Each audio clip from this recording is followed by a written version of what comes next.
And welcome to Keeping It True by You LSU Tigers. Major time of the year where things go down. The time in between one intercollegiate year and the next always is filled with updates, but we will see something very special this year, and that is the implementation of the House settlement that was passed by approved by Judge Claudia Wilkin, and this is now a new era of intercollegiate athletics, particularly focusing here on the channel on this particular episode of Keeping It True by You LSU Tigers. On those LSU Tigers, we covered them, what goes on campus, and everything around the program, giving you the most in-depth details about how this will be affecting the LSU Tigers. So, to give some background for those of you who may want to learn a little bit more about the House settlement, who may need some details that are being left out here or there, let me give you a breakdown of the core pieces. So, the $2.8 billion number that you hear very often started with the House settlement is due to lawsuits that were placed, particularly by a swimmer whose last name was House. He and some other players, we won't mention them for reasons, put in their lawsuit, and it allowed players that participated from 2016, and it was finally determined through 2024, to be eligible for a portion of a $2.8 billion settlement regarding their lost potential to capitalize in NIL practices that did not get implemented within the time of their play. So effectively, that's going to be dispersed over a 10-year period. So you will see incremental payments coming from the NCAA, from the universities themselves, and that is where that money will be sourced and then distributed from. Of course, that includes players that we are very familiar with as LSU people. Joe Burrow. You think about, of course, in other capacities, Jaden Daniels in his time as Arizona State. You think about some of the many great players that came across, that 2019 time frame, even going all the way back to someone like Leonard Fournette, Jordan Jefferson, Jamar Chase, just all the names that kind of flood into your brain. Patrick Queen, let's give him a shout out here, and Clyde Edwards-Helaire, a local guy. All of those players would now be eligible for a portion of that $2.8 billion, which is significant, but the more significant thing is that this provided the nail in the coffin to amateurism in major intercollegiate athletics. So with this, you have $20.5 million provision that has now been carved out of every school's athletic budget if they so choose to use it, which is important. And there is a opt-in provision that has to be made known by June 15th.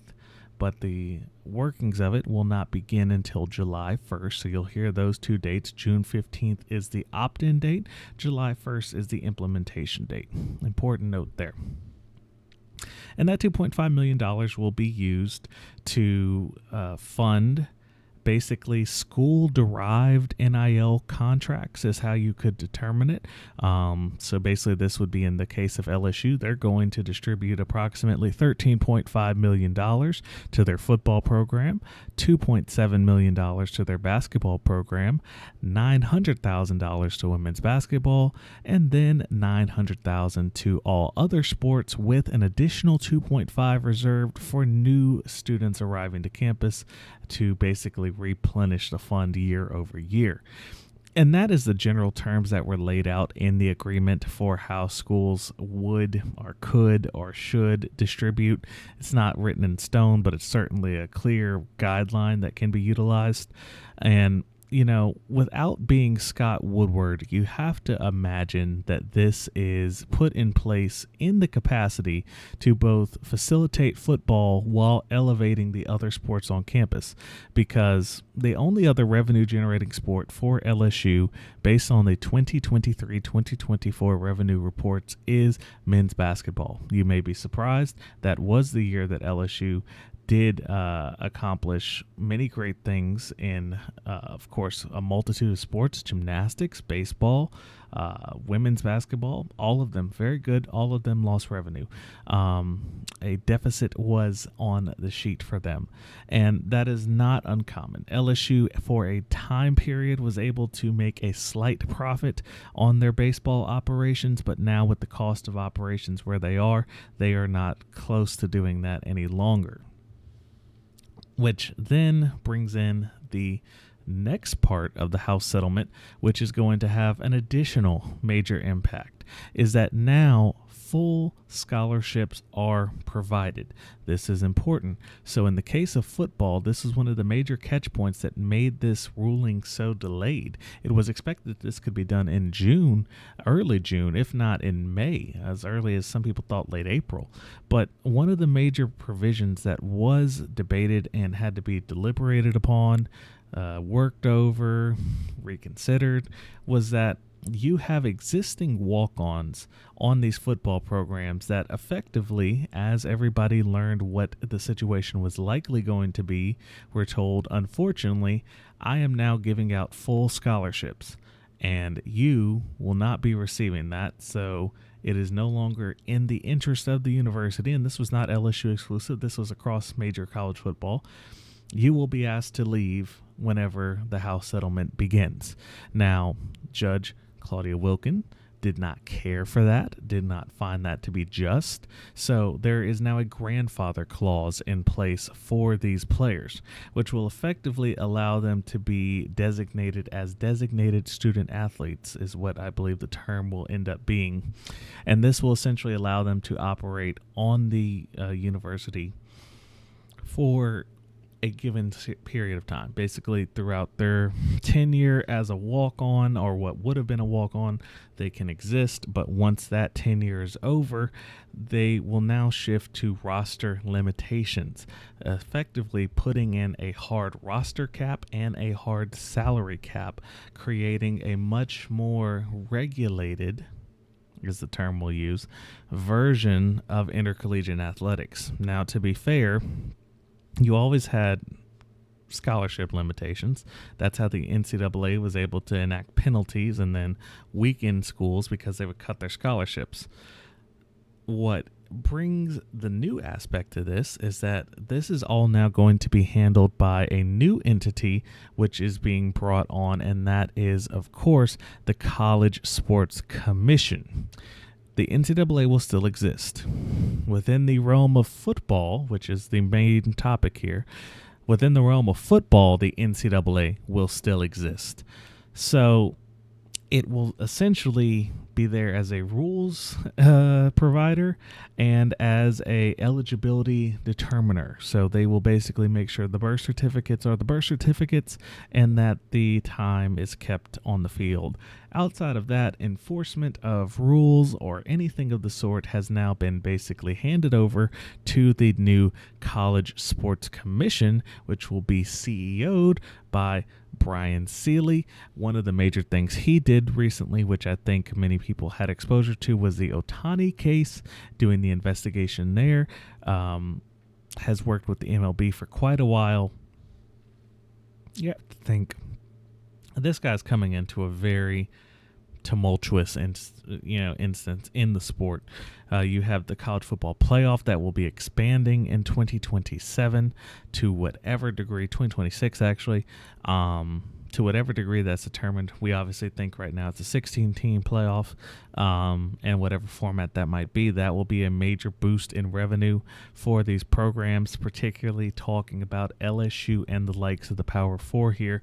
That will give them a huge kick up in revenue, particularly depending on how it ends up being negotiated with the automatic qualifiers or not.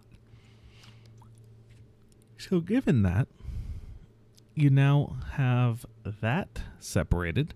Another thing that got separated due to this House settlement, which again, LSU is going to opt into, and schools have until June 15th to do that. You will hear opt-ins coming in this week. That is going to be a thing.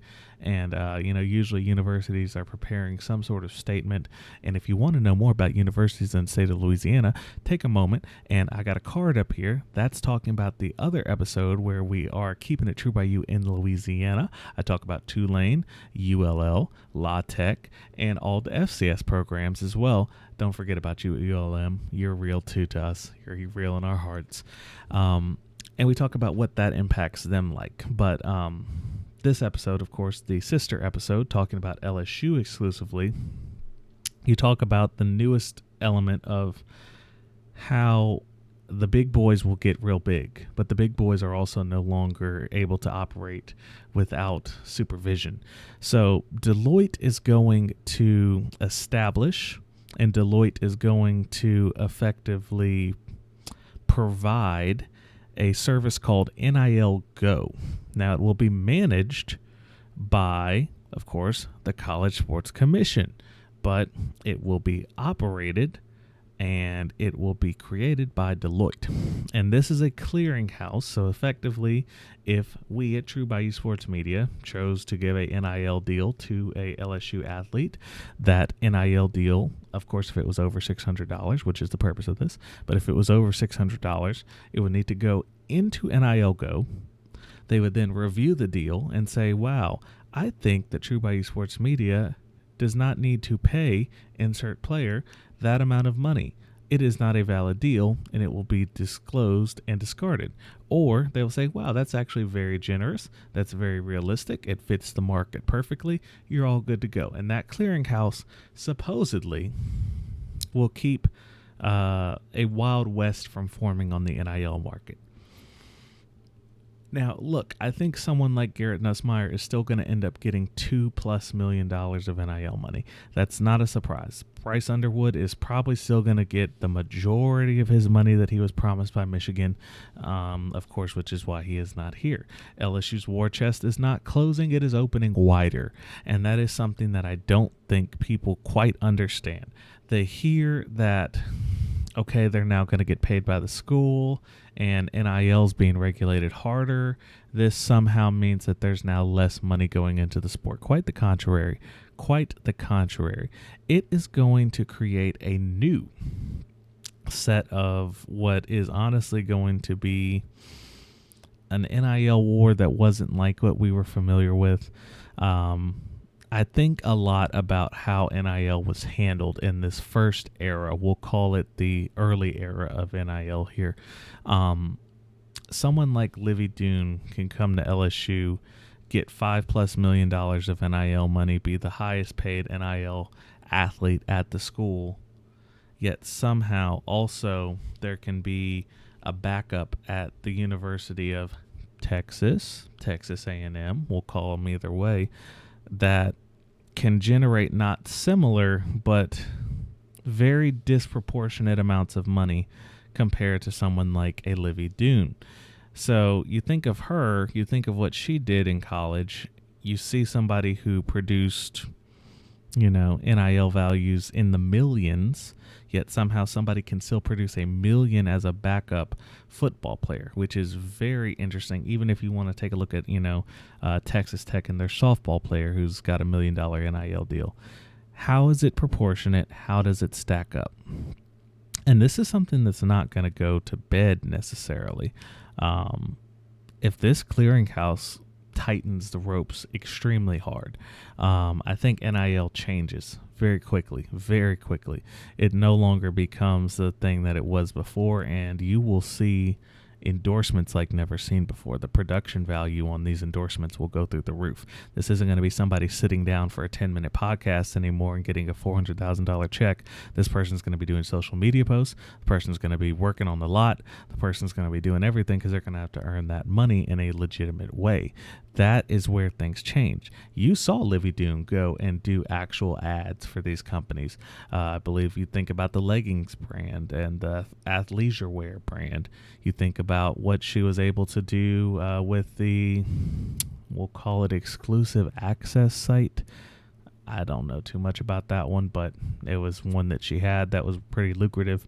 That type of thing will become more prevalent. The way how she got her NIL, which was with brand partnerships, working in a way that leveraged high value social media engagement, which is going to be very different than what we've seen for, again, backups that play 3 games at a major university and aren't really household names, but somehow are generating exceedingly disproportionate NIL values. To a degree, is this all balanced out if, say, for instance, that same Texas school has a $16 million of the 20.5 portion allotted to their football program, and then somehow they manage to get every player still an additional 100,000 to 150,000 NIL deals? I don't know if it's that much different, but it will take longer to do, which we'll see if that works. If that is able to tighten down some of that bidding war aspect, I think a lot of people are going to find that to be valuable. But I mentioned with purpose that LSU's war chest is getting opened. LSU is going to have to enhance what they've done on the field. They are not slowing down. And that's simply the fact that now we know that every SEC school, for the most part, is going to put the same amount of money into football. It's no longer a question. It's no longer in doubt. Is Vandy going to be able to produce the same NIL value as the Texas schools, as LSU? No, Vandy is going to come from their athletic department budget, which they have the same access to the media payout as every other SEC school, and they're going to go grab and give every player the same amount of money as the other schools. And that is a situation that was never cut and dry before. It was implied and it was understood, but it was never that simple. So now there is no inherent automatic way to just say we have the NIL money, we can make the deals, and we'll be fine. Now you still have to run that side of the program to where, again, collectives aren't going away. Individual donations through NIL funding are not going away, nor is it to the athletic department. That's where LSU has an advantage with Taft being as well established as it is. All these other universities having to create funds, by the way, for this, particularly if you look at the smaller ones. LSU at Taft is basically already set up, and they've been set up for over 20 years. So to a degree, this puts us as LSU folk at an extreme advantage. We'll see if it plays out that way, but that's one thing that you have, at least in year one. But like I was saying, when it comes to trying to implement these things across school to school, I still don't think whenever you now have to have boosters of, say, Kentucky get into a shouting match, I want to give $8 million to basketball. No, I want to give $15 million to football. I want to give $8 million to basketball. No, you need to give $15 million to football, period, end of story. That's going to create interesting dynamics. You look at a school like Auburn that's had increasing basketball success while their football team is starting to weaken. Do they decide, hey, if I can go get better basketball recruits and guarantee that I'm in some national championship hunt, is that the route I want to go? I think a lot of national media made this out to be that, you can only put the money in so many places, that if you aren't doing one, you can't do the other. And, I think when it comes to something like the SEC, that's not as much a question. If we're talking maybe the lower ends of the Big 12, the lower ends of the ACC, I think Boston College might struggle a little bit for that, to be frank with you. I think, somewhere like a Cincinnati may not have all the answers today.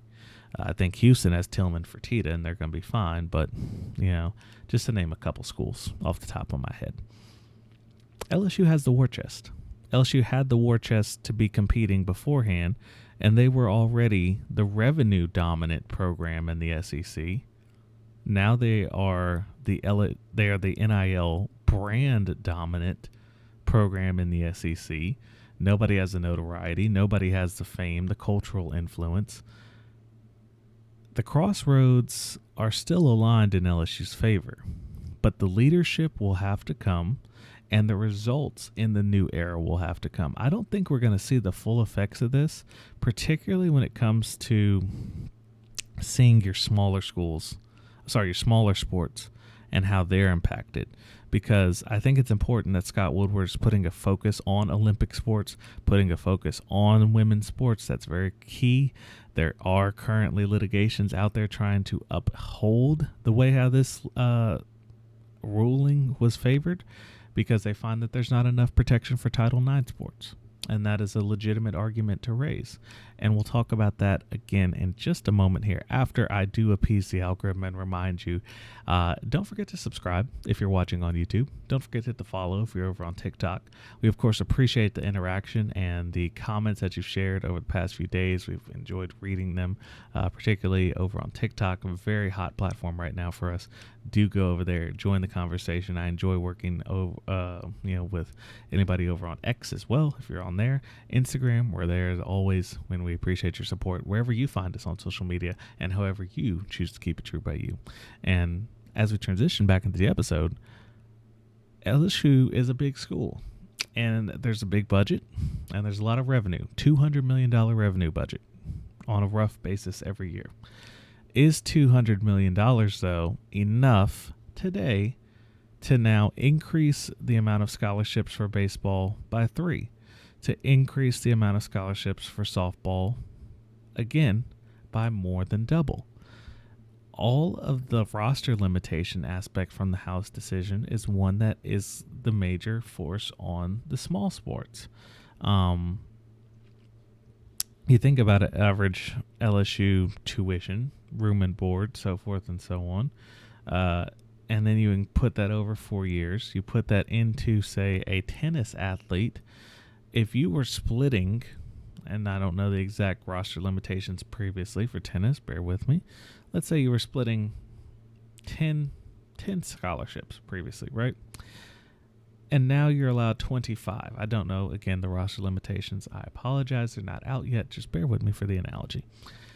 That's a major change in a already revenue negative sport. Now, obviously, there will be more money when this football playoff situation is figured out. There will be more money to go around. The revenue sharing goes up a minimum of 4% every year from the 20.5 in year one.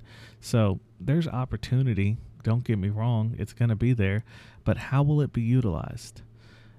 Is Scott Woodward going to say, I want to fund all of my sports all the way and continue to put more national championships into the Lawton room for LSU and say, we are the dominant, we will be the dominant, and there is no doubt? I think that could be the case.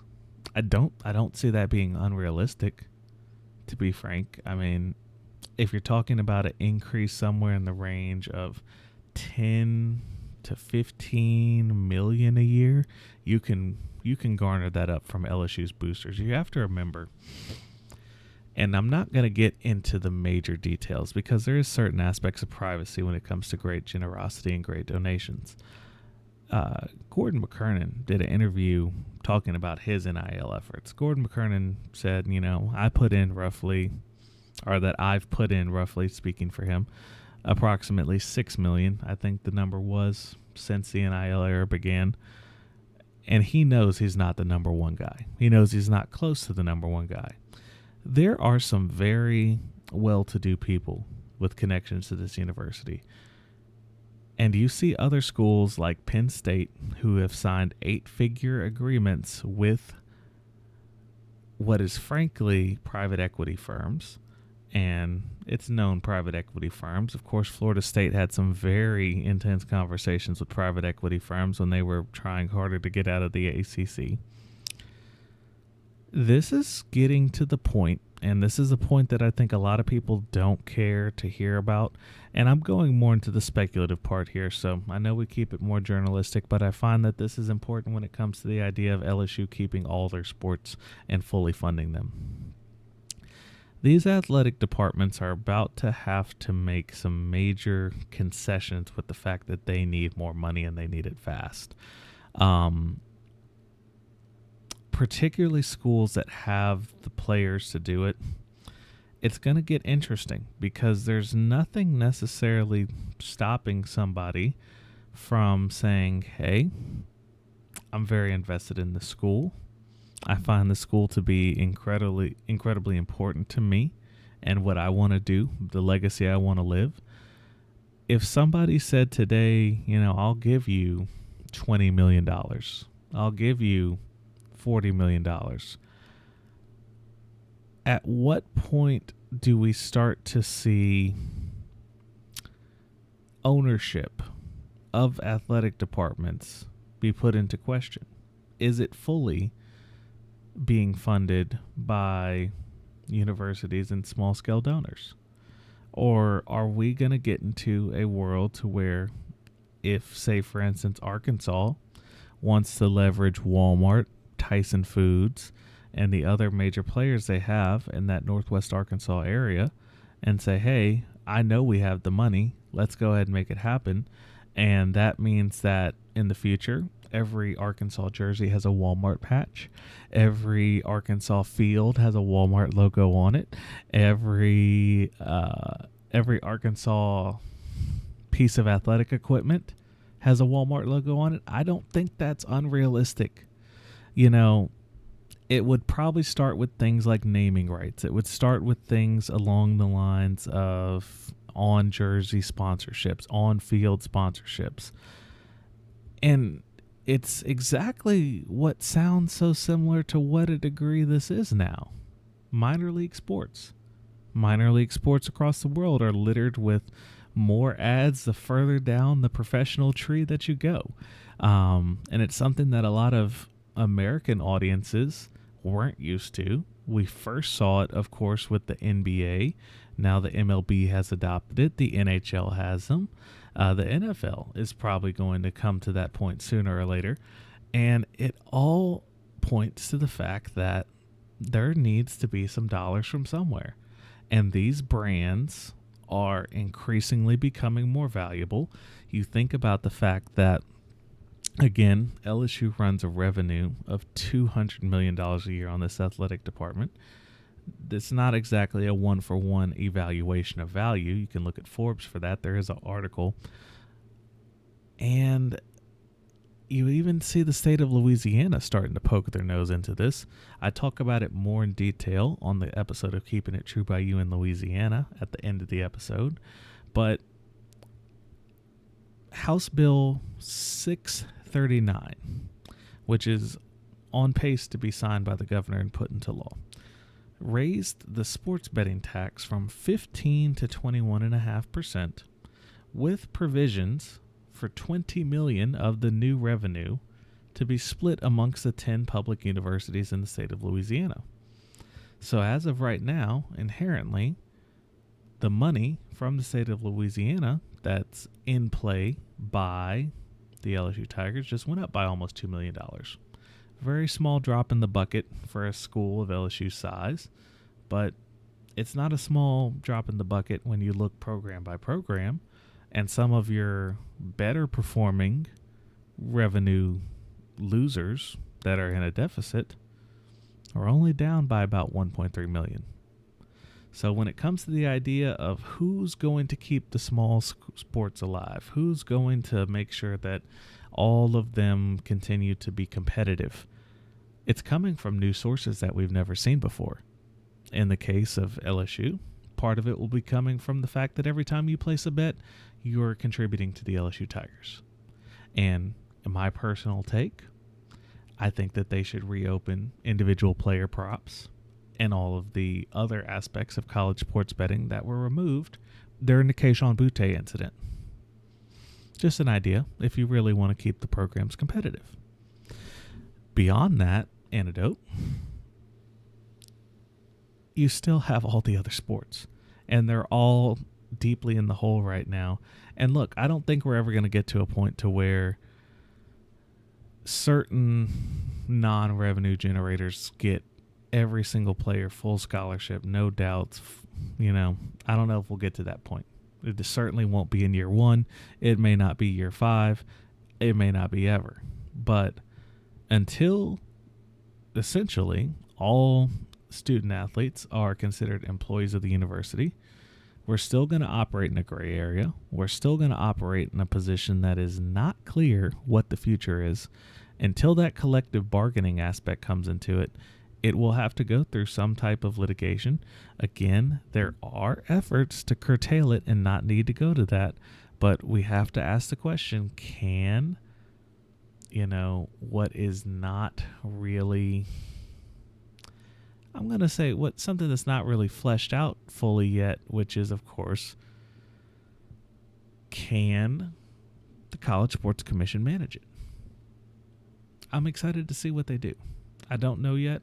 I don't claim to know yet, but I think the College Sports Commission has a very tall task in front of it. And honestly, a lot of people will claim that this is the death of college sports, that this is the end. Oh, boo-hoo, where do we go from here? I think it's a bit different if you look at this from a sports fan. If you look at this from the perspective of somebody who looks at what we have in American professional sports, and particularly non-American professional sports. The closest thing you might be familiar with in American professional sports would be something along the lines of AAA baseball. It's nowhere near what you see in the reality of something along the lines of a European second division soccer club. It's very different. You're trending closer to that European soccer club territory, to where there will be a pyramid, and the difference between Power 4, Group of 5, FCS, Division 2, Division 3, there might be more levels being put into that pyramid. You could see now to where it might just be, Power 4, where you have all sports go, all, money being distributed of the 20.5, and that's one layer. Then a new layer opens where you have where your Group of 5 sat. I think that could fracture into full funded Group of 5 and non-full funded Group of 5. A school like Tulane, as I talked about, is in a great position to be a full funded Group of 5. A school like ULM is very far away from being even able to fully commit to the $20.5 million, much less funding any other athletic department close to that, any other athletic program close to that 20.5, or anything to where they're full roster limitations. Basically no shot. Then you look at the FCS programs, the ones along the lines of, at least locally, we think Southeastern with baseball, we think McNeese with basketball, we think even a UNO with baseball to a degree. Those are now going to become probably single sport, dual sport, maybe 3-sport schools where they go hog wild on their favorites and they say, we're going to do the best with the rest of you because it's a major expense on the sheet. And we'll see where it comes. It's a new era. Personally, I'm excited. Of course, we're getting close to July at the time of recording. And for those of you who have a little bit of a programming question, where is the LSU baseball coverage? You will see that on Keeping It True by You Primetime. I'm sorry, no, not Keeping It True by You Primetime, True by You Sports Media Primetime. And we'll have that coming out this weekend, getting you ready for LSU Arkansas. But beyond that, new era of college sports, I'm excited about it. I'll give you every step along the way that I can on Keeping It True by You LSU Tigers. Thank you all for watching, and I appreciate you. I'll see you on the next episode. Thanks, everyone. This has been a True by You Media production. This show is for entertainment purposes only and does not render legal or financial advice. Remember to bet responsibly. Distribution of this podcast is prohibited without the express written consent of True by You Media or its subsidiaries. Thanks for being true by us. We can't wait until next time we keep it true by you.